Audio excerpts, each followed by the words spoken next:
নারায়ণগঞ্জের সাইনবোর্ড এলাকায় একটি ফ্ল্যাট ভাড়া নিয়ে সেখানে বিড়ালের জন্য শেল্টার বা আশ্রয়স্থল বানিয়েছিলেন শাহরিয়ার বিদ্যুৎ নামের এক তরুণ। কিন্তু শেল্টারের খরচ চালাতে হিমশিম খাচ্ছেন এমন জানিয়ে সামাজিক মাধ্যমে সাহায্য চেয়েছিলেন তিনি।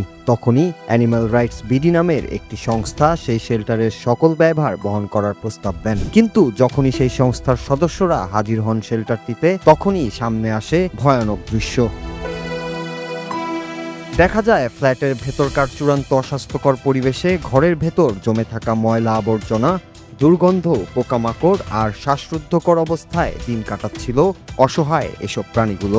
খাবার হিসেবে দেওয়া হচ্ছিল পচা ভাত আর পানি। কোনো চিকিৎসা বা পরিচ্ছন্নতার ব্যবস্থাও ছিল না। স্থানীয় বাসিন্দারা জানান, প্রতিদিন ওই ঘর থেকে ভীষণ দুর্গন্ধ আসতো। এ নিয়ে অভিযোগ জানিয়ে আসলেও কোনো কর্ণপাত করতেন না অভিযুক্ত শাহরিয়ার।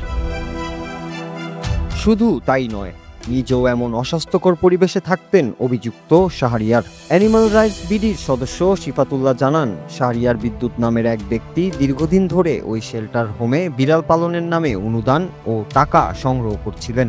তিনি সামাজিক যোগাযোগ মাধ্যমে অসুস্থ ও অবহেলিত বিড়ালের ছবি দিয়ে টাকা সংগ্রহ করতেন, কিন্তু তাদের যত্ন না করে ফেসবুক থেকে সংগৃহীত টাকা নিজের ব্যক্তিগত কাজে ব্যবহার করতেন। পুরো ঘটনাটি প্রকাশ পেলে সামাজিক যোগাযোগ মাধ্যমে ব্যাপক প্রতিক্রিয়ার সৃষ্টি হয়। অনেকে প্রশ্ন তুলেছেন, এমন ভয়ঙ্কর পরিবেশে কিভাবে এতদিন ধরে এই শেল্টার চলছিল নজরদারির বাইরে।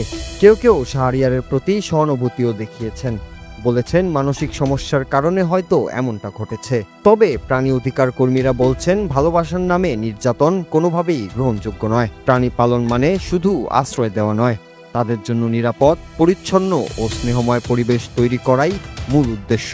আর সেটাই এখন সময়ের দাবি। Nur Raju, Bangla TV news desk.